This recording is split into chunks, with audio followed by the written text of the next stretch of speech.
Hello, this is Fear Dragon, and welcome to Breaking Out, the show about North American StarCraft 2 players. Every Friday and Saturday, we'll take a look at an up-and-coming North American player to learn more about their personality and their playstyle. Over 4 weeks, we'll take a look at 8 players before they participate in the Breakout Invitational for over $1,000. Let's learn a little bit about the next Breakout player.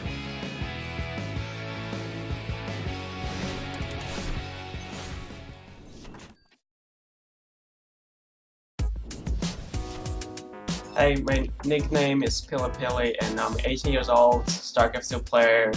I'm Protoss player. What do you do for a living? Pretty much nothing, just play StarCraft 2, go to school. Tell us the most interesting fact about yourself that you can think of. I think the way I said this is pretty weird. I always have my knees up.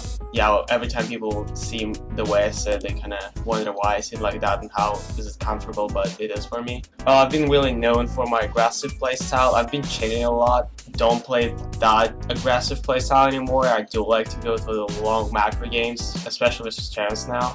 If I feel the blood, I'll go for the kill, so I really like to play really aggressive 1-2 base, aggressive all-ins, timing attacks and stuff. Well, I've been playing StarCraft 2 for I think 2 years from now, and I've been playing in like past 6 months. I've been playing like 6 hours per day at least every single day. And what does StarCraft 2 mean to you? Pretty much means everything. I really hope one day I'll be able to go to pro level and make a living off of just streaming and playing StarCraft 2 and get, playing tournaments. Like every day I go to bed, I think about StarCraft 2, what I could have done better in my games, whatever. When I wake up, I think about how I will go and play StarCraft 2 and what I'll try to improve today and what I'll be working on. So yeah, that's pretty much it. Hello everyone, welcome to Breaking Out Season number 4. My name is Fear Dragon, and today I am joined here by a very special guest. He is going to be player number 1 for this season. I want you guys to all give a very warm welcome to PiLiPiLi. How are you doing today, man? I'm doing great. How are you? I'm not too bad, and happy Friday, by the way. How's it happy feel? Friday to you too. Yeah, that feels pretty good to have 2 days of weekends, so I can play some StarCraft and get prepared. Let's really quickly, I want to go over something, okay? Because you actually moved about a year and a half-ish ago from Kazakhstan, and you didn't speak any English. Because it sure doesn't sound like you didn't speak any English just a year and a half ago. You actually have a pretty good handle on English right now. How the heck did you learn so fast? Well, when I came here, I actually didn't know any English. I knew like alphabet, I knew like some basics like hi, how are you and stuff. What really helped is going actually to school because everybody speak English. So I tried to not to speak to Russian friends at all. So I kind of made like an English friend. So they were also always talking. The first 3 months was really hard because it also felt really weird because like sometimes people talk to you and you just completely don't understand what they mean, or they're trying to joke with you and they yes. they're all laughing and you're like laughing with them, but you have no idea what they just said. But yeah, I had to learn really fast because I couldn't go to the junior year because I was already 17, so I had to go to a senior year, so I had to graduate there. Good thing I got all my grades from the Kazakhstan, so was able to actually graduate from school in 1 year and didn't have any troubles with that. And you're actually now in college, correct? Yeah. I don't think many people have heard much about the StarCraft Kazakhstan scene. Oh yeah, well there's like literally only been one player I think from Kazakhstan in StarCraft, that was Master Rock. He's been in WCS one time and that's it. This StarCraft is like so dead in Kazakhstan. Everybody played Dota. About culture, there's like way too many differences. I can talk for like 3 hours about it.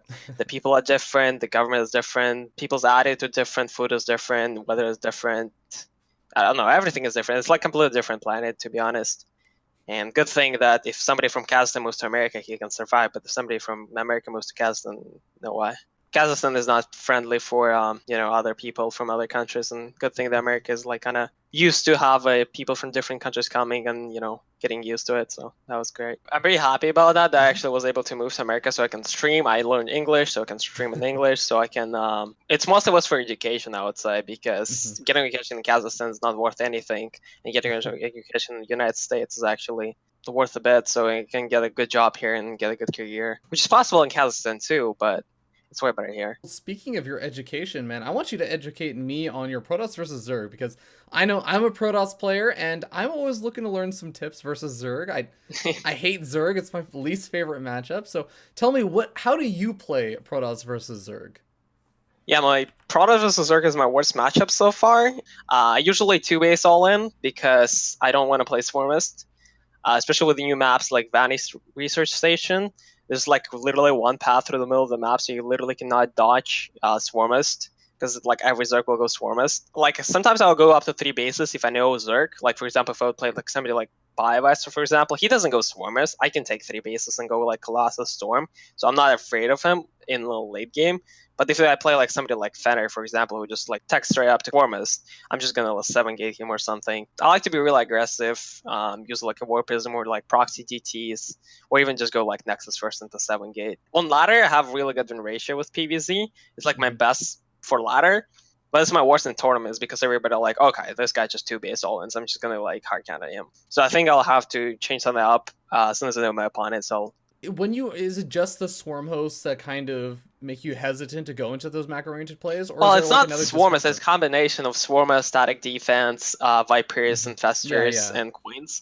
Because like it's very hard to break, and then if you have like a lot of even Zerg players admit that Zerg just has to like stand 4 bases and rally units across the map, like, while getting static D, while Protoss has to like have 2 War Prisms harassing while like pushing back creep with the Colossus, while Stalkers like harassing and stuff. So it's not fun, and it's just so stressful. So would you say that you feel comfortable against the like the Zerg players that don't necessarily play that play style?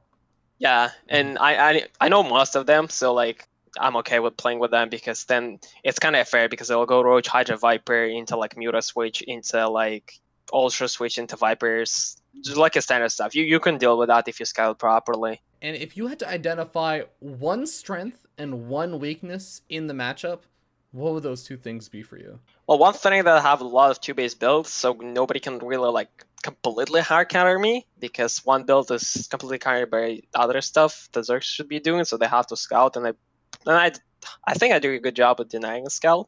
Weakness, my builds are pretty greedy at the start. Like first 5 minutes I'll play really greedy, so I die to Lingolins a lot. Or like anything that's either a Zerg will go like 3 hatch before pull and be even more greedy than me, or will just all in me. And if I get like a last scout on like Dead Vink, I'll pretty much die, because I'll go Nexus first into Gateway, into Pylon low ground, and then Links come into my base, and I'm not happy anymore. I'm very much looking forward to seeing the Protoss versus Zerg that you sent us, ladies and gentlemen. Hopefully you guys enjoy it.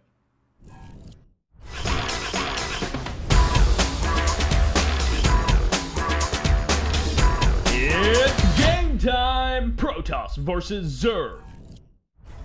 Hello everyone, welcome to the Protoss versus Zerg. I am going to be joined here by a very, very special guest. It's going to be the one and only Root for Rooterdam. How you doing today, man? I'm doing good. I've had a super long day with a lot of StarCraft already, but when you asked me to be on this show, especially when it comes to PiLiPiLi, a player that I'm relatively familiar with, I was like, yeah, oh yeah, let's do it. So I'm doing good, even though I'm a little bit exhausted, but can never have enough StarCraft, right? Apparently, man, you go on complete binges for StarCraft. It is actually unbelievable. But you know, we are going to be, as you mentioned, watching PiLiPiLi over here in his Protoss versus Zerg, and you know, might as well go ahead and introduce the players real quickly, because down here in the bottom side, we actually have the red Protoss player, PiLiPiLi. And if you want to take away the other player introduction. Over here on the top side of Vani Research Station, we have someone who's in a very notorious clan.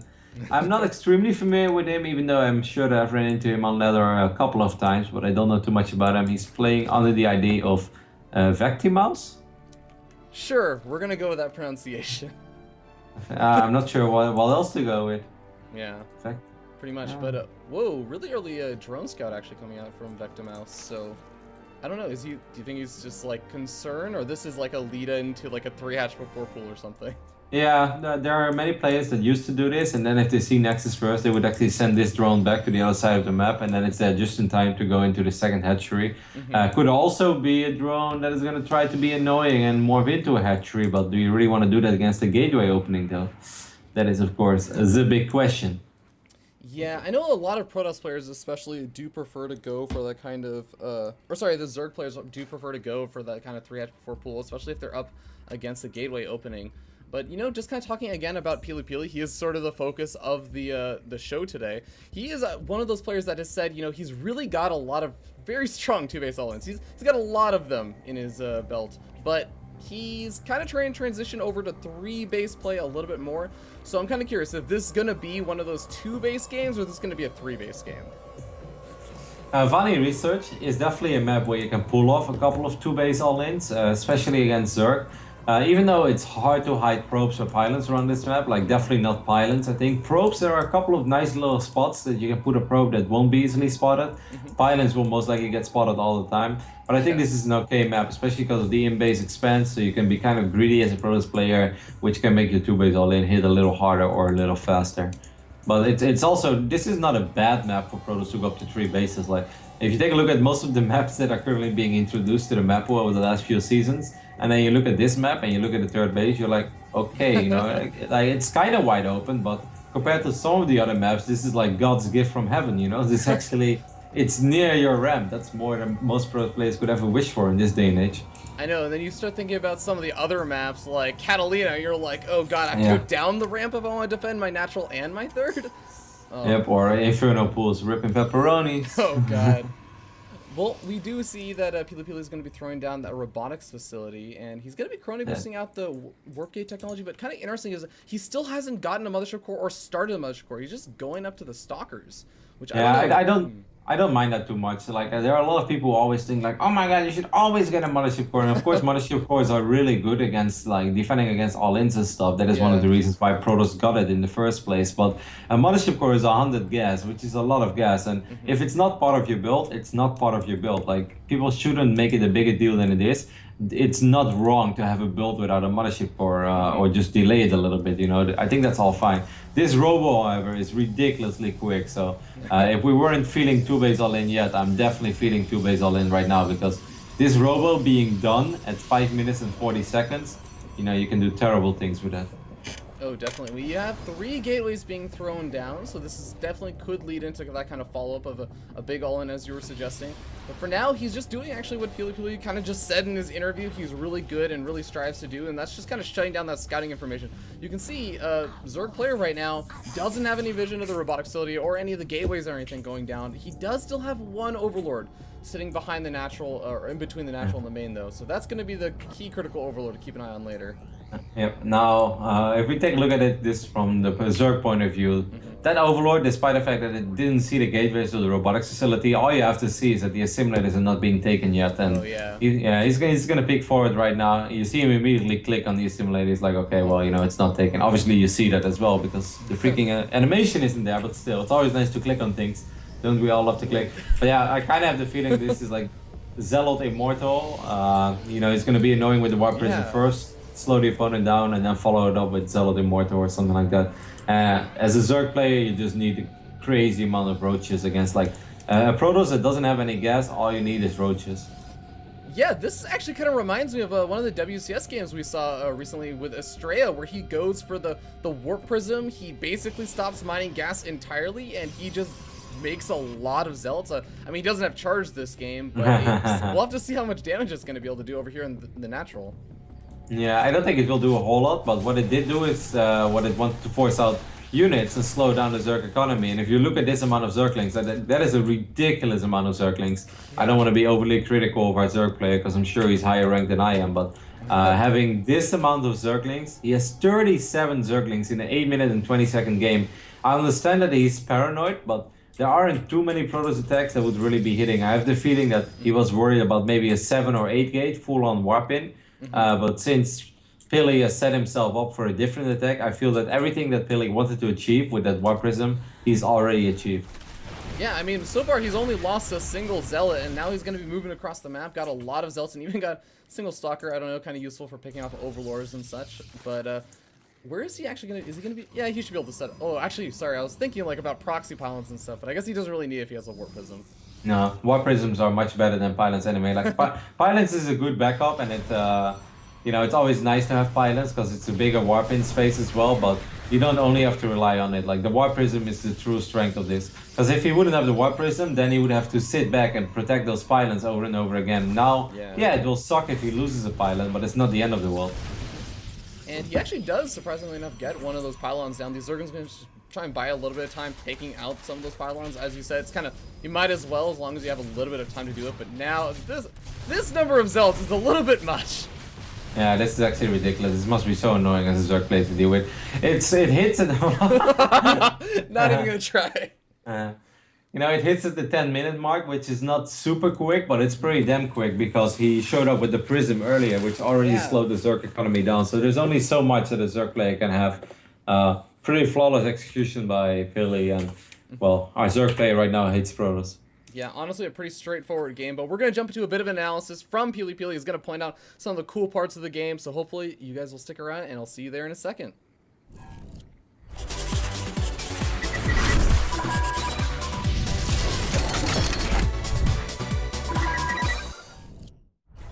Hey everyone, hope you enjoyed that Protoss versus Zerg. I'm here again with PiLiPiLi for the analysis segment, and we're going to kind of get to hear a little bit more about what PiLiPiLi liked about that game, why he submitted it. So, I mean, just take it away, man. We're in the game. Tell us, what was cool? This is a pretty, I gotta say, it was a pretty cool build. I enjoyed the build. So, what was going through your mind with this game? Alright, well, so first of all, this is kind of summarizes my playstyle for the PvZ that I was saying, like a pretty aggressive 2-base kind of all-in style. Also, like a really... change my build depending on the map. So on this map in particular, if you go to up to the 3 bases, this is not going to end up very good for you because swarmers are really good because there's only like one way for the locust to go through a base. So I never take 3rd base on this map. So that's a little secret, and I don't recommend you to do so. Also, I noticed that the Zerg took the not a normal base, but he took like a 3rd base as a natural. Yeah. For him to get a spread. Creep spread a little bit better and faster. So when they do that, it's very hard for them to hold their actual 2nd base, even though they don't like being super greedy. It's still very hard to hold for them. So I want to capitalize on that and actually pressure it as much as I can and be able to kill it. So this is why I chose this really fast robotic style with the opening of the Stalker. I don't do Zealot with that build because it's kind of useless since it's Scout of the 15th hatch. So go for the Stalker because Stalker has a lot of potential in denying Scout, which is very important against Zerg because if they don't know what you're doing, there's a very little chance they're going to blindly hard counter you. So this is why I always open with a Stalker. That way you can actually prevent the Overload and Link Scout at the same time. Because since the Scout of the gas was relatively early, but it still was after 15 hatch, so the speed not going to kick in until 6-minute mark. Yeah. So it's really important to keep in mind that at 6 minutes you actually want to have a wall off completely finished. But other than that, it's just a really fast robotics opening, so I can get a really fast Warp Prism to force out a lot of units. And after that, I'm just going to follow up with another wave of full line. So what was happening here around the 10-minute mark? Alright, so well, I want to point out the really interesting thing about this build that if you look at my saturation, it's like literally perfect in case of minerals because it has 60 minerals on the main base and 70 minerals on the natural. It has 0 probes on gas and I have literally 0 gas. So that's exactly what I want to do with that build because you only get 1 Stalker which costs 50 gas to Immortals for 200 more gas and then 1 Monster Strike for 100 gas. And this is the beauty of this build. It comes so fast before the Zergs can get enough roaches out. And if they don't figure out that you do exactly this build and they don't get Bailings out, they're just going to be in a really bad spot. So like, and it's really hard for Zerg to figure it out. So you pretty much rely on massive Zealots and a 1 good Time Warp, which is coming right there, because Immortals are still pretty good against Roaches, and Zerlings are definitely not going to help with this build, because you have such a massive amount of Zealots, and you have such a massive amount of Gators to help you warp in, and you have a Warpism. And you also, his economy is not that great because of the initial Warpism. Not going to say harass, it was like I didn't kill anything, but I forced out so many links. Poke, yeah. So he didn't have that many Johns. So like when the actual attack came, he just now drawn up. So he now has good economy, but it didn't kick in yet. So he didn't actually have enough units and enough larvae to outproduce my Immortal Zealot composition. You actually really delayed your Mothership Core, obviously to get out a very fast robotic facility. Is there any kind of scary, like Zerg, because I know you actually mentioned this also during your interview that, you know, sometimes you take some risks and you end up dying to a lot of like speedling all-ins or something. Is this one of those builds where it's like if they just went for a lot of like speedlings early on because all you had was that initial stalker, you didn't really go for the initial zealot or a fast mothership core or anything? You just pretty much accepting that you would lose over there? I really depend my strategies on the map. So on this map, you know, the ramp is not very all-in for the links friendly, I would say.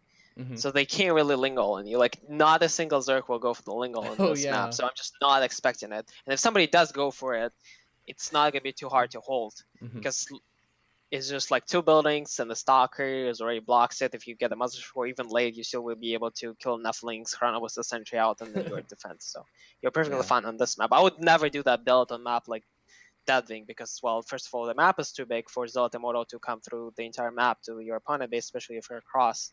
And yeah, you're real vulnerable to ling all-ins. All right. Well, and I've got to ask one more question because this build is quite intriguing to me, and I'm not gonna lie, I'm probably gonna do it at least once or twice next couple of weeks because it seems like fun. But you know, we didn't really get to actually see the big engagement or anything against like, you know, the Zerg player's army or anything like that. So what exactly what is your sort of priorities for these zealots? Like, do you just try and gun down the third if you need to, or do you try and engage against, you never like, go for the roaches? third. Like, how exactly the main priorities kind of split up in the your fight units here? Yeah, you pretty much never split up. You always like keep everything together because Immortal can get surrounded by the links. You always keep a Mothership Core and Warp Prism close to your Immortals, so you can time warp links so they don't come to Immortals as fast, and time out roaches so they cannot escape from the Zealots.